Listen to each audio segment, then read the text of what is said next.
Baik, assalamualaikum warahmatullahi wabarakatuh. Waalaikumsalam warahmatullahi wabarakatuh. Iya, kalau semisalnya kakak tanya selamat pagi, teman-teman jawab pagi, luar biasa. Mengerti? Oke, selamat pagi, luar biasa. Iya. Perkenalkan adik-adik, nama kakak Kak Desi Dahliani, bisa dipanggil Kak Desi. Halo Kak. Halo semuanya. Boleh kakak tanya namanya siapa aja? Boleh. Iya, yang di sini namanya siapa? Nama saya Firda. Firda. Kalau yang di sini? Iya, kalau yang di sini? Putri. Oke, salam kenal ya semuanya. Kak Desi. Gimana kabarnya hari ini? Alhamdulillah. Luar biasa. Alhamdulillah kalau kabarnya baik-baik aja ya.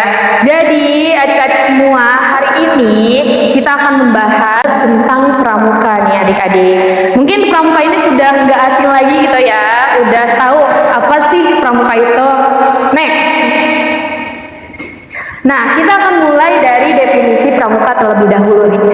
Jadi, pramuka itu adalah singkatan dari Praja Muda Karana, yang berarti anak muda yang suka berkarya. Nah, pramuka ini adalah gerakan kepanduan yang ada di Indonesia maupun di dunia, teman-teman, yang bertujuan untuk membentuk karakter, keterampilan, lalu membentuk jiwa kepemimpinan generasi muda seperti kita sekarang ini. Nah, sebenarnya pramuka ini sangat penting sekali ada di sekolah-sekolah ya, teman-teman. Baik itu SD, SMP maupun SMA. Bahkan di perguruan tinggi pun pramuka ini ada gitu. Next. Selanjutnya nih, pertanyaan, siapakah Bapak Pandu Sedunia? Ada yang tahu? Iya, siapa? Iya, kan masih belajar. Siapa? Iya, betul. Next. Jadi, Bapak Pandu Dunia itu adalah Lord Robert Stephenson Smith Baden-Powell of Gilwell, yang biasa kita sebut sebagai Baden-Powell, Bapak Pandu gitu ya. Nah, dia ini adalah, yang ada di gambar ini adalah Bapak Pandu Dunia yang mendirikan gerakan kepanduan pada tahun 1907 melalui perkemahan pertamanya di Pulau Brownsea ya. Nah, ia itu mengembangkan pendidikan karakter yang menekankan pendirian, kedisiplinan, dan juga kepemimpinan, kerjasama, dan pengabdian. Jadi ini itu adalah Baden-Powell nih yang kita ketahui. Takutnya teman-teman tahu aja namanya Baden-Powell, tapi nggak tahu mukanya yang mana gitu ya. Iya. Lanjut. Nah, selanjutnya kita akan membahas nih keluarga Baden-Powell itu ada siapa aja sih gitu ya. Nah, ayah Baden-Powell itu namanya sama kayak dia, namanya yaitu Baden-Powell kayak gitu ya. Nah, ayahnya itu adalah seorang profesor dan juga seorang pendeta. Nah, ibunya itu namanya Henrietta Grace Smith. Nah, ia ini adalah tentu saja yang membesarkan si Baden-Powell tersebut gitu ya. Jadi Henrietta Grace Smith ini membesarkan anak-anaknya membesarkan anak-anaknya dengan baik setelah Baden-Powell ini meninggal gitu. Nah, saudari perempuannya itu ada yang bernama Agnes Baden-Powell. Terus istrinya juga di sini kan namanya cuma Olive Baden-Powell. Sebenarnya nama panjangnya itu adalah Olivia Santa Claire gitu ya. Karena mungkin mengikuti marga si Baden-Powell tersebut gitu.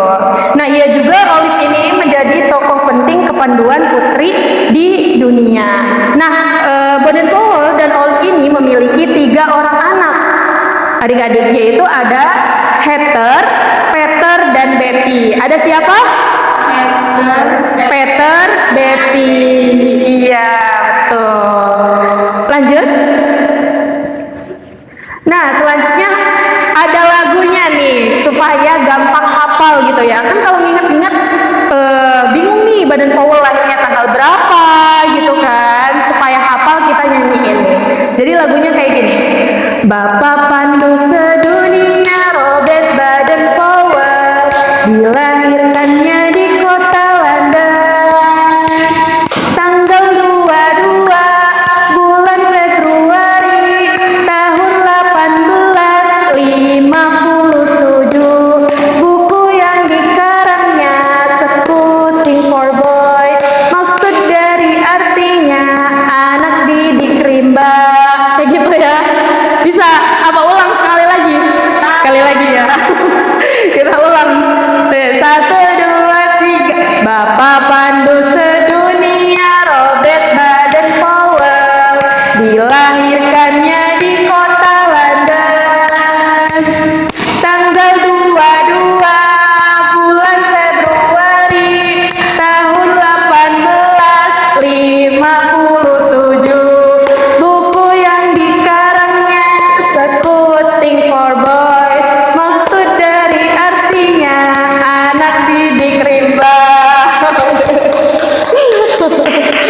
Semoga lagu ini tuh bisa adik-adik hafal gitu ya, supaya kalau semisalnya ditanya siapa sih Bapak Pandu gitu, jadi tahu, oh inget nih lagunya apa gitu. Terus lahirnya Baden-Powell tuh tanggal berapa, bulan berapa, atau tahun berapa, jadi inget kan kalau semisalnya bisa lagu ini. Terus misalkan Baden-Powell ini pernah nulis buku aja, jadi tahu kan, oh dia pernah nulis Scouting for Boys gitu. Emang artinya Scouting for Boys itu apa? Ya ini anak didik rimba, kayak gitu. Lanjut. Oke, kita akan membahas tentang sejarah pramuka di dunia, teman-teman. Jadi pramuka di dunia ini berasal dari gagasan Robert Baden-Powell. Nah, jadi Robert Baden-Powell ini adalah seorang perwira militer Inggris. Nah, pada tahun 1907 ia itu mengadakan perkemahan pertamanya di Pulau Brownsea. Nah, perkemahan pertama ini diikuti oleh 20 orang anak laki-laki. Nah, setelah mengikuti perkemahan tersebut, Baden-Powell ini menulis buku yang berjudul Scouting for Boys yang tadi kita nyanyikan, artinya anak didik rimba gitu ya, pada tahun 1908. Nah, buku ini tuh menjadi dasar berkembangnya gerakan kepanduan di dunia gitu ya. Dan juga ada juga yang namanya Girls Guides, adalah organisasi kepanduan untuk perempuan, teman-teman, yang didirikan pada tahun 1910, yaitu di Inggris oleh Robert Baden-Powell dan juga saudaranya, yaitu Agnes Baden-Powell gitu. Lanjut. Nah, di sini saya mau nanya nih, tadi kan kita udah tahu kan nama Bapak Pandu sedunia, yaitu Robert Baden-Powell. Ada yang tahu nggak nama Bapak Pramuka Indonesia itu siapa? Tahu? Enggak. Oke, next. Jadi, Bapak Pramuka Indonesia ini adalah Sri Sultan Hamengkubuwono gitu ya. Ini tuh adalah Bapak Pramuka Indonesia yang berperan besar nih dalam perkembangan gerakan pramuka di Indonesia. Beliau juga menjadi ketua Kuartir Nasional pertama dan juga membantu menyatukan berbagai organisasi kepanduan menjadi gerakan pramuka. Nah, pada tahun 1961. Jadi karena jasa besarnya beliau ini dikenal sebagai Bapak Pramuka Indonesia. Nah, ini adalah mukanya. Takutnya soalnya banyak sekali yang tahu nama Bapak Pramuka Indonesia Sri Hamengkubuwono, tapi pada nggak tahu mukanya yang mana gitu ya. Nah, ini dia mukanya ya. Next. Oke, jadi tanggal berapa sih Hari Pramuka di Indonesia? Di Indonesia diperingati, ada yang tahu? Iya. Next, Kak. Oke, jadi sebelum kita membahas, betul. Jadi sebelum kita membahas tadi, kita membahas dulu nih sejarah pramuka di Indonesia-nya. Jadi pramuka di Indonesia ini tadi berasal dari berbagai organisasi kepanduan yang berkembang sejak masa penjajahan Belanda gitu ya. Nah, setelah Indonesia merdeka, organisasi-organisasi tersebut itu disatukan menjadi yang namanya Gerakan Pramuka Nah, pada tanggal berapa? 14 Agustus 19 61, betul. Atas prakarsa Soekarno. Soekarno ini siapa? Betul, Soekarno ini adalah presiden pertama Indonesia. Nah, jadi gerakan pramuka ini dibentuk untuk mendidik generasi muda agar menjadi pribadi yang disiplin, terus mandiri, bertanggung jawab, dan juga cinta tanah air. Next. Jadi tanggal berapa tadi diperingati Hari Pramuka di Indonesia? Betul. Jadi biasanya sebelum kita merayakan hari kemerdekaan kita merayakan dulu Hari Pramuka terlebih dahulu pada tanggal 14 Agustus. Nah, selanjutnya yaitu Lambang Pramuka Indonesia. Jadi Lambang Pramuka Indonesia ini adalah tunas kelapa yang diciptakan oleh Sunarjo Atmodipuro. Jadi tunas kelapa ini melambangkan generasi muda yang kuat gitu ya. Terus yang tangguh dan bertanggung jawab terhadap bangsa dan negara. Mungkin teman-teman udah nggak asing lagi gitu ya sama logo-logo atau sama lambang-lambang tunas kelapa ini. Kenapa sih harus tunas kelapa gitu? Karena kan tunas kelapa itu kuat, terus dapat tumbuh di mana-mana. Nah, selanjutnya adalah prinsip dasar kepramukaan. Yang pertama itu ada iman dan takwa kepada Tuhan Yang Maha Esa. Yang kedua ada peduli terhadap bangsa, tanah air, dan juga lingkungan, serta disiplin, mandiri, dan bertanggung jawab. Nah, yang pertama itu iman dan takwa kepada Tuhan Yang Maha Esa. Artinya, seorang anggota pramuka ini harus taat kepada agamanya, harus menjalankan perintahnya, dan menjauhi larangannya gitu ya. Yang kedua adalah peduli terhadap bangsa, tanah air, dan juga lingkungan. Jadi sebagai anggota pramuka kita harus peduli nih terhadap negara kita yang sekarang misalkan sedang terjadi apa, terus harus peduli terhadap lingkungan kita, harus menjaga terhadap lingkungan kita, misalkan tidak membuang sampah sembarangan seperti itu. Terus yang ketiga adalah disiplin, mandiri, dan bertanggung jawab.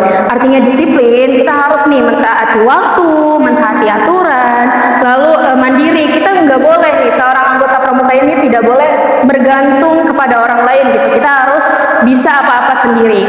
Terus bertanggung jawab itu artinya kita harus menjalankan sesuatu ini dengan bersungguh-sungguh gitu ya, tanpa leha-leha gitu.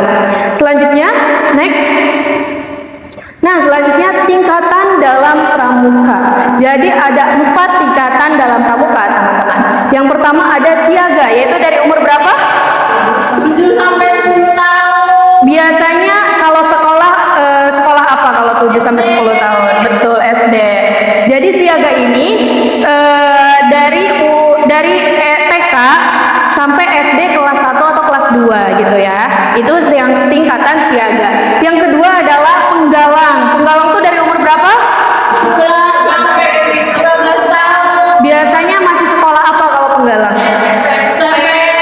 SD sama SMP ya. Biasanya tuh dari kelas 3 atau kelas 4 SD sampai SMP kelas 3 gitu ya. Nah, kalau yang ketiga apa? Penegak. Usianya dari umur 16 sampai 20. Iya, biasanya penegak itu masih apa? Sekolah apa? SMA. Betul, penegak ini sebenarnya masih sekolah SMA sama yang kuliah juga masih bisa gitu ya.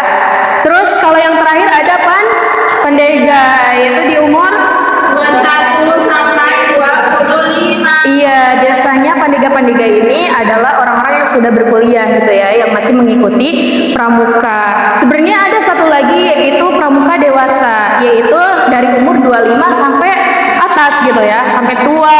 Yang tua itu disebut sebagai pramuka dewasa. Pandega itu apa? Pandega itu adalah tadi golongan tingkatan dalam pramuka, tapi yang umurnya tuh dari 21 sampai 25 tahun gitu.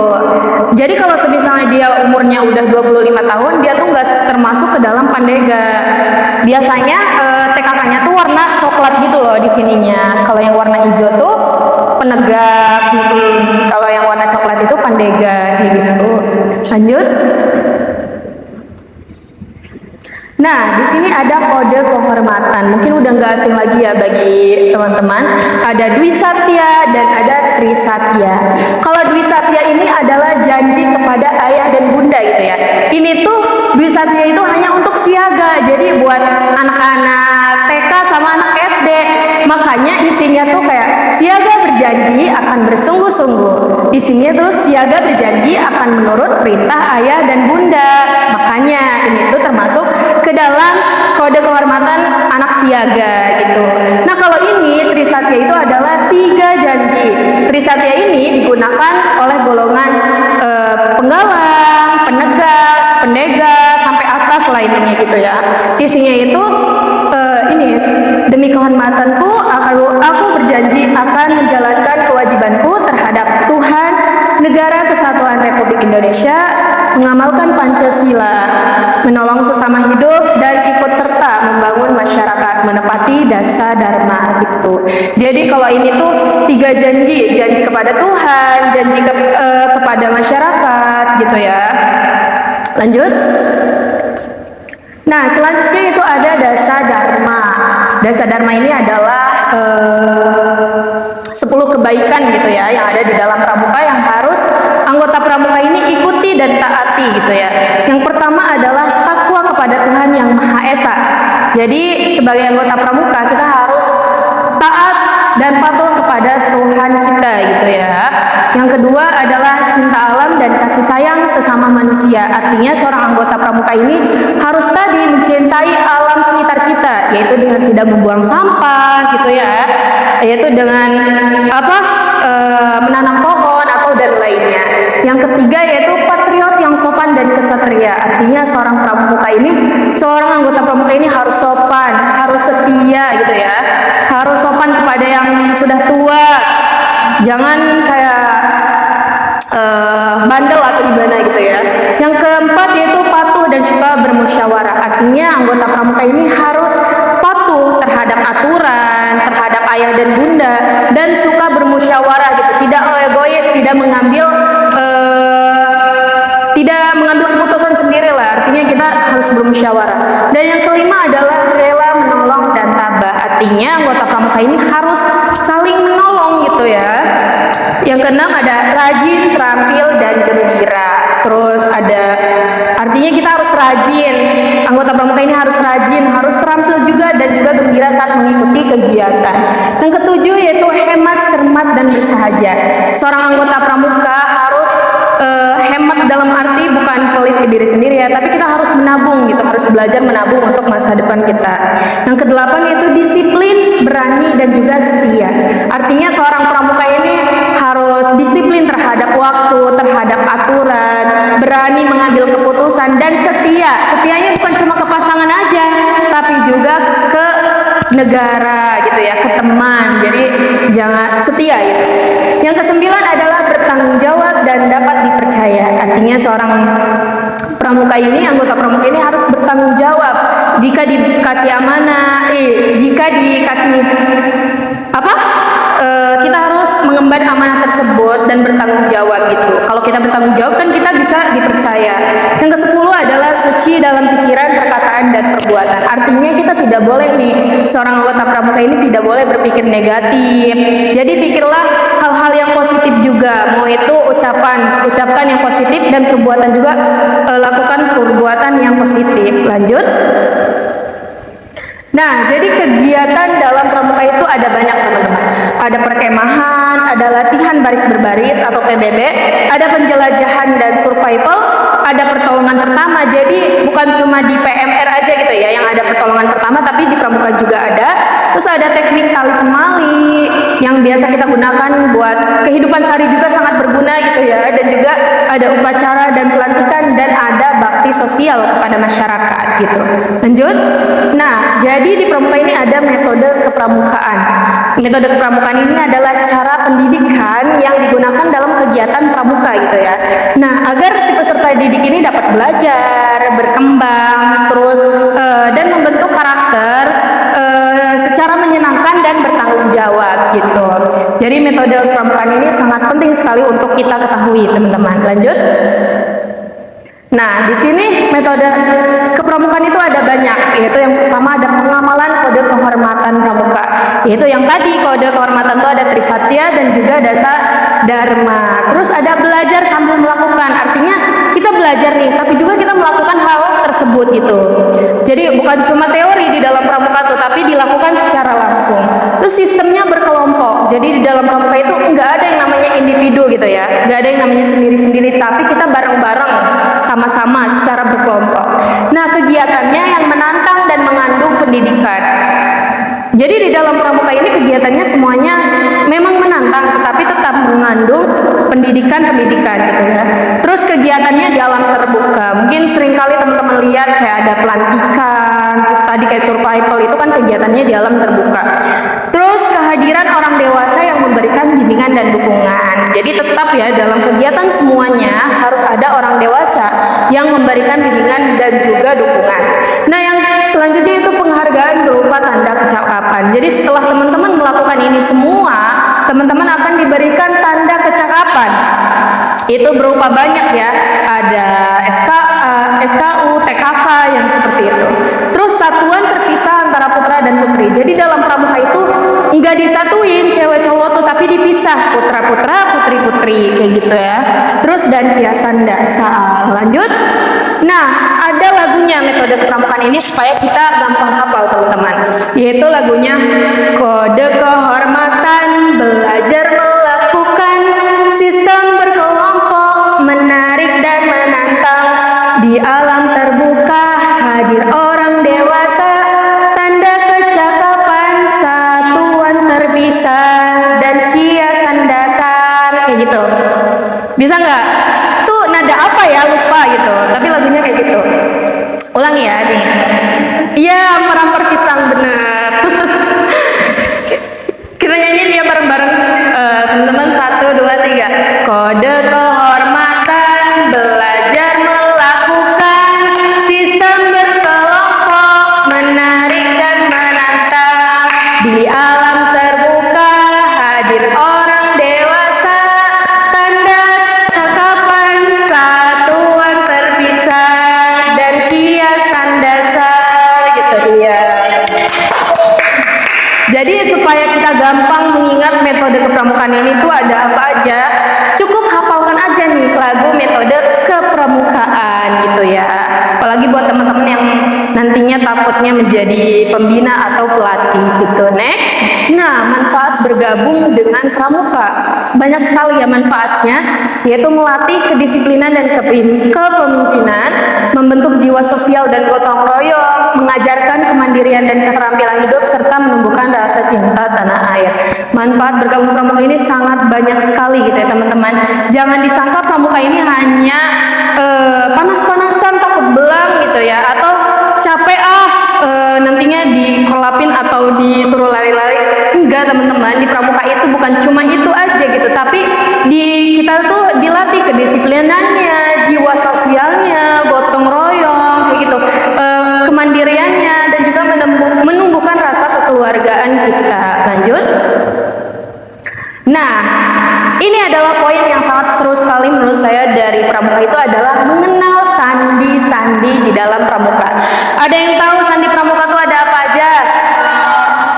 Terus Di rumput. iya, terus Di batu.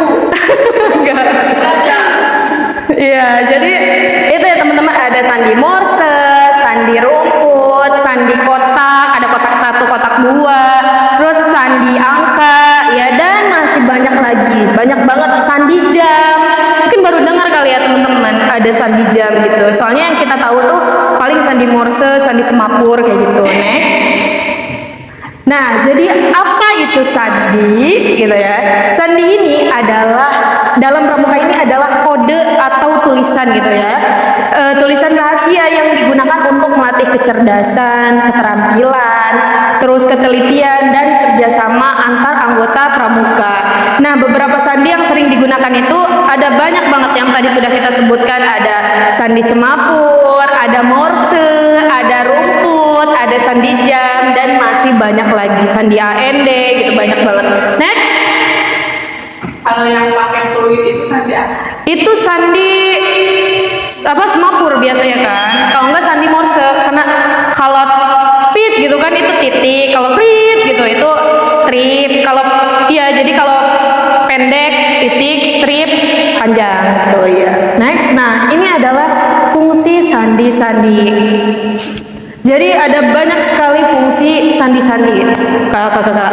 Yang pertama ada melatih kecerdasan dan daya pikir gitu. Jadi dengan kita tahu nih sandi-sandi, kita dapat melatih kecerdasan kita dan daya pikir kita. Yang kedua ada meningkatkan ketelitian dan konsentrasi. Karena kan sandi-sandi itu susah ya, kalau nggak hafal ya kita nggak tahu gitu. Makanya sandi ini meningkatkan ketelitian dan konsentrasi. Yang selanjutnya itu melatih keterampilan komunikasi. Tadi walaupun dengan kode-kode, kita juga tetap melatih keterampilan komunikasi kita, yaitu komunikasi nonverbal ya termasuknya, karena kan tidak berbicara gitu. Terus yang selanjutnya menjaga kerahasiaan pesan. Jadi teman-teman nih kalau mau ngirim pesan ke teman atau ke ayahnya gitu ya, boleh nih ide yang bagus gitu, pakai sandi-sandi supaya gak ketahuan orang-orang. Terus kalau misalkan mau ngomongin orang ya boleh pakai sandi ya, tapi yang dikirim juga harus tahu gitu kodenya. Percuma kan kalian prit tapi yang temennya cuma apaan sih dia new fluid gitu kan. Jadi harus sama-sama tahu. Nah yang selanjutnya ada mengembangkan kreativitas. Tadi kalau misalnya kita tahu sandi nih, otak kita juga kan makin kembang gitu ya kreativitas kita. Terus ada melatih kerja sama tim. Jadi tadi kita kan nggak mungkin kan ngirim pesan atau ngasih pesan dengan sandi itu ke satu orang aja, tentu saja bersama-sama dengan tim gitu. Terus menambah keseruan kegiatan pramuka, tentu aja gitu ya, dengan adanya sandi-sandi kita dapat menambah nih keseruan kegiatan-kegiatan di pramuka. Terus yang selanjutnya ada melatih kemampuan memecahkan masalah gitu ya. Tadi karena sandi-sandi ini sangat banyak sekali gitu ya, sebenarnya emang kalau kita paham ya kita bisa memecahkan masalah tersebut. Tapi kalau misalnya kita nggak paham, mungkin daripada memecahkan masalah kita malah makin nambah masalah gitu ya. Lanjut. Nah, di sini ada macam-macam sandi. Ada yang pertama sandi semapur. Sandi semapur itu menggunakan tangan dan juga tongkat. Ini contohnya kayak A kayak gini, B kayak gini, C kayak gini, D kayak gini, E kayak gini gitu ya. Lanjut sampai kayak gitu. Banyak sekali di sini ada contoh-contohnya. A, ada B, ada C, ada D, ada E. Karena di sini kakak nggak bawa tongkat gitu ya, jadi nggak bisa kakak praktikkan. Mungkin kita akan mempraktikkan sandi-sandi yang lain. Yang kedua ada sandi angka atau huruf, yaitu jadi huruf itu diganti dengan angka sesuai urutan alfabet. Bisa di zoom yang ini sandi angka. Nah, tapi jangan terlalu, nah kayak gitu. Nah, di sini teman-teman. Jadi abjad A sandinya apa? 1. Abjad B sandinya 2. Abjad C sandinya 3. Kayak gitu ya, seterusnya. Nah, kita mungkin bakal bikin contohnya ya dari sandi angka terlebih dahulu nih, teman-teman. Mau nulis nama siapa? Ada saya. Saya. Kamu. Ibu dulu, kakak dulu ya yang gitu. Saya kakak tulis nama kakak dulu ya. Desi. Di situ sandi angkanya D itu nomor berapa? D 4. Iya, berarti di sini nomor 4. E itu nomor 5. Berarti di sini nomor 5. S nomor 19. Kalau I 9. Jadi ini adalah sandi angka. 4 itu D, 5 itu E, S itu 19 itu S, dan 9 itu 1. Di sini ada yang mau nyontohin lagi? Iya, boleh. Siapa? Kamu mau nggak? Maju.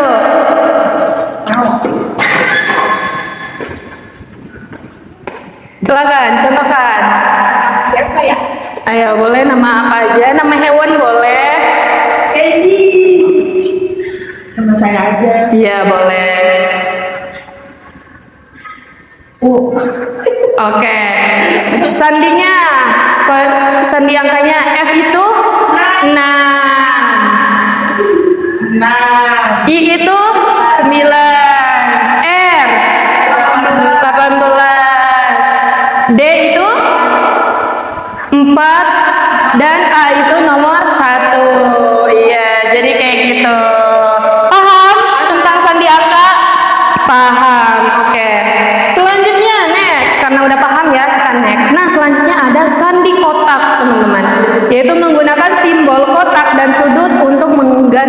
Coba di zoom.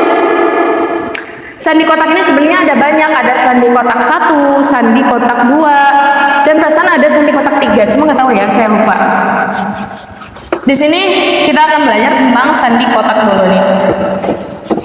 Aduh, ininya susah banget lagi ya. Nah, sebenarnya kalau kayak gini tuh bingung kan, kayak gimana maksudnya? Kita tulis kayak gini. Sama kayak yang di board, yang di PPT. Tulis kayak gini dulu kalau mau bikin sandi kotak. Tulis A, B, C, D, E, F, G, H, I, J, K, L, M, N, O, P, Q, R. Terus kan itu masih ada sisa nih kayak gini. U, I, S, T, U, V, W, X, Y, Z. Ini kan sandi kotak 1 kan? Berarti kayak gini nih, kasih titik 1 di B, di D, di F, di H, di J, L, M, P, R, V, S, X, Z. Nah, contohnya yaitu pramuka ya. Kita kasih contoh pramuka.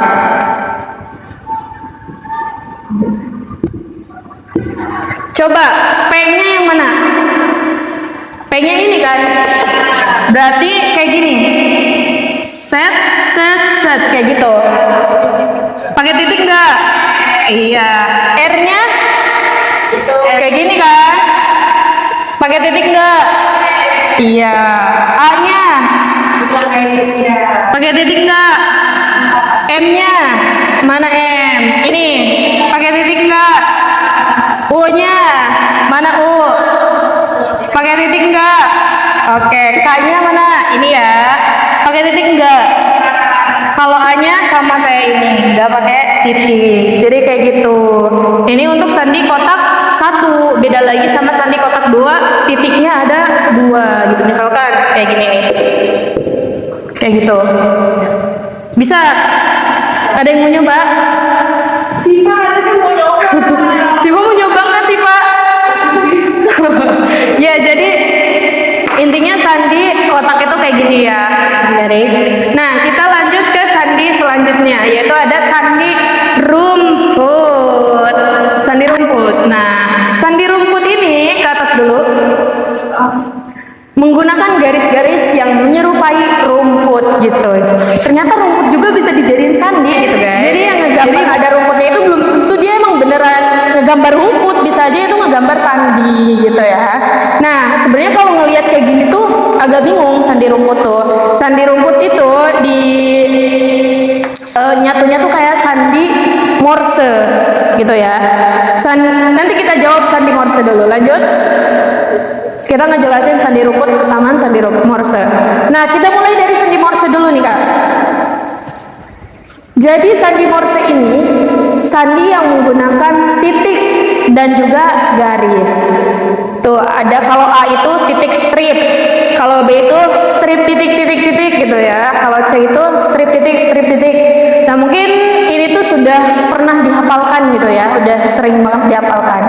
Jadi kita kasih contoh juga untuk sandi Morse ini. Apa kira-kira mau dikasih contohnya? Meja ya. Meja. M-nya apa coba sandi Morse-nya?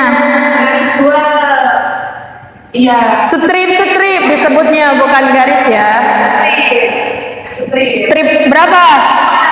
Strip. Berarti kalau E-nya? Titik doang. Kalau J? Titik, strip gini. Kalau A-nya? Titik, strip. Nah, karena tadi ini itu sandi Morse. Kalau tadi kita satuin sama sandi rumput itu gini nih. M itu kan strip. Jadi rumput itu kalau misalnya tandanya titik, itu rumputnya kecil. Kalau sandinya strip itu rumputnya gede. Nah, kayak gitu. Ngerti nggak? Susah ya. Jadi nih kayak kan cuma Kayak titik strip ya. iya. Jadi kalau iya. Jadi kalau misalnya titik itu rumputnya kecil. Kalau strip itu rumputnya panjang gitu ya, gede gitu. Jadi misalnya nih kan. Ini kita ulangi nih. Ini kita jadiin sandi rumput. Strip berarti M-nya gede. Rumputnya gede. Nah, titik lagi. Strip panjang. 1, 2, 3. Titik lagi. Strip. Ini namanya meja sandi rumput nanti. Emang pusing ya, tapi diingatkan saja bahwasannya kalau semisalnya titik itu rumputnya kecil, kalau strip itu rumputnya panjang gitu. Karena tadi udah dijelasin ya tentang sandi Morse, kita mungkin coba gitu ya, dari teman-teman ada yang bisa nggak coba ngerjain sandi Morse? Coba yang sebelah sini. Oh ya. Tulis namanya sama kerjain ya. Sandi Morse-nya apa sih nama kamu tuh? Iya. Tulis dulu, jangan terlalu berdekatan. Masih jarak sih. Iya. Kalau nggak nulis ke bawah S Sipa gitu, ke bawah. Nah, S itu apa, teman-teman? Titik strip. Enggak, titik 3. S itu titik. Nih. Oh iya. Iya, berarti titiknya 3, betul. Yaitu strip. Strip. Iya, betul. Strip. Kalau semisalnya I, nih. Itu titik 2. Iya. Kalau F, kira-kira apa? Itu titik 2, strip 1. Titik, strip, titik. Kalau A, titik strip. betul. Berikan tepuk tangan buat teman kita. Iya, jadi itu adalah sandi Morse gitu ya. Berarti teman-teman udah paham tentang sandi Morse? Sudah ya. Lanjut ke sandi selanjutnya. Bukan, kan tadi udah sandi rumput. Selanjutnya itu sandi jam, yaitu menggunakan posisi jarum jam sebagai kode huruf. A itu dimulai dari jam 7, B itu 7 lewat 5, C 7 lewat 10, D 7 lewat, E 7 lewat, F 7 lewat 5. Jadi per abjad itu lewat 5 menit ya, 5 menit gitu. Contohnya gitu ya, kita kasih contoh lagi. Yap, contohnya apa nih? Kursi. Di sini aja kali ya. Aduh. Mana dong? Hapus tolong. Makasih ya.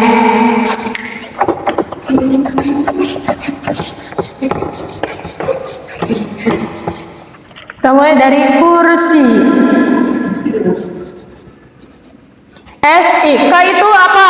Jam berapa? 7.50. 07.50. U 08.40. Terus R. Oke, tadi U jam 8 lewat 40. Kalau R jam berapa? 8.25. Betul, jam 8 lewat 25. Kalau S 8 lewat 30. jam 8 lewat 30. Kalau I jam berapa? 7.40. Jam 7.40. Jadi itu adalah sandi jam gitu ya, teman-teman. Sebenarnya sandi jam itu gampang banget buat diingat gitu. Jadi kita tinggal ingat aja kalau misalnya A itu dimulai dari jam 7.00, terus B-nya ditambah 5 menit, berarti dari jam jam 7:05. Terus C-nya tambah lagi 5 menit. Tadi kan jam 7:05, berarti jam 7:10. D-nya tambah 5 menit lagi, berarti jam 7:15. Kayak gitu. Coba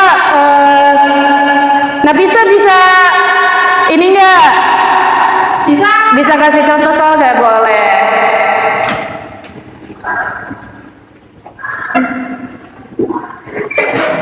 Coba di sini ya. Terserah kamu mau nulis apa. Mau nulis nama kamu boleh. Mau nulis benda-benda boleh gitu. Sesuai apa yang kamu mau. Meja ya, Mak? Iya, boleh. Tulisnya gimana, Mak? Ke bawah, biar enak. Oke. M. Jam berapa? Jam 8.00. Betul. M itu jam 8.00. Kalau Jam 7.20. J itu jam 7.45. Jam 7.45. Kalau A jam 7.00. Iya. Yeay. Pintar. Terima kasih Nafisa. Yang lainnya udah pada paham kan? Oke. Next coba. Nah, mungkin sebelum itu kita bakalan nyanyi lagi ya. Nyanyi Baden Powell lagi boleh nggak? Biar ingat. Iya, kita nyanyi lagi. Coba di slide-nya tolong terus. Nah, oke, siap. Masih ingat nggak lagu apa lagamnya kayak gimana? Oke, berarti kakak dulu ya.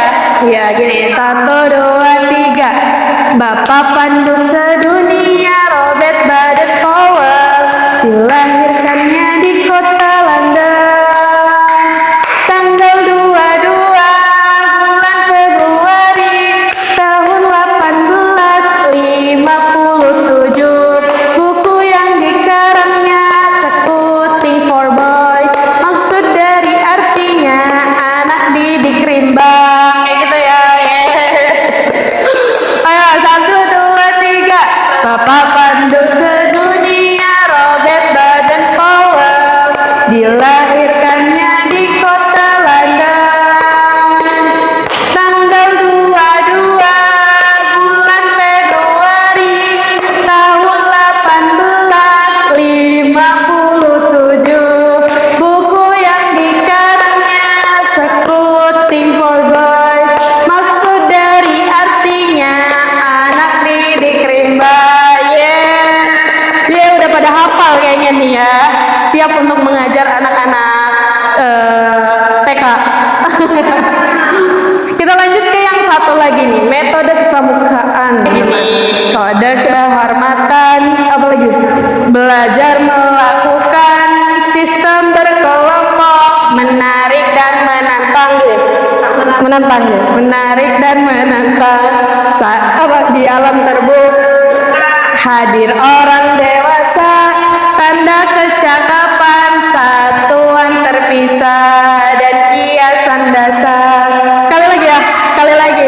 Berdiri, berdiri. Nafisa nanti pimpin ya, Nafisa. Iya. Nanti Sipa aja kali ya yang pimpin. Oke, bisa 1, 2, 3. Kode kehormatan, belajar melakukan sistem berkelompok, menarik dan menantang. Di alam terbuka hadir orang dewasa, tanda kecakapan, satuan terpisah dan kiasan dasar. Gak bisa sini, gak bisa. Oh, Sipa ya. Oke, udah hafal ya berarti metode kepramukaan ini. Apa? Iya, jadi Bisa pimpin berarti. nanti kalau kalian mau ngajar atau kalian mau ngajarin adiknya tentang metode kepramukaan itu, jadi kayak metode kepramukaan itu banyak. Ada kode kehormatan, itu Trisatya Dasa Dharma, terus belajar sambil melakukan, sistemnya berkelompok, menarik dan juga menantang gitu ya. Terus di alam terbuka, hadir orang dewasa, tanda kecakapan, satuan terpisah dan kiasan penjelasan dasar gitu aja. Nah, mungkin itu saja ya materi yang dapat kakak sampaikan. Semoga bermanfaat bagi adik-adik dan saya sendiri. Terima kasih. Jangan lupa diamalkan lagu lagu Badan Powellnya, metode kepramukaannya, terus Trisatya sama Dasa Dharmanya jangan lupa dihafalkan. Oke, terima kasih. Wassalamualaikum warahmatullahi wabarakatuh. Oke. Nah, biasanya di pramuka itu kalau misalnya sudah itu nyanyinya kayak gini, teman-teman. Terima kasih kakak, terima kasih kakak, terima kasih kami ucapkan. Terima kasih kakak, terima kasih kakak, terima kasih kami ucapkan. Oke.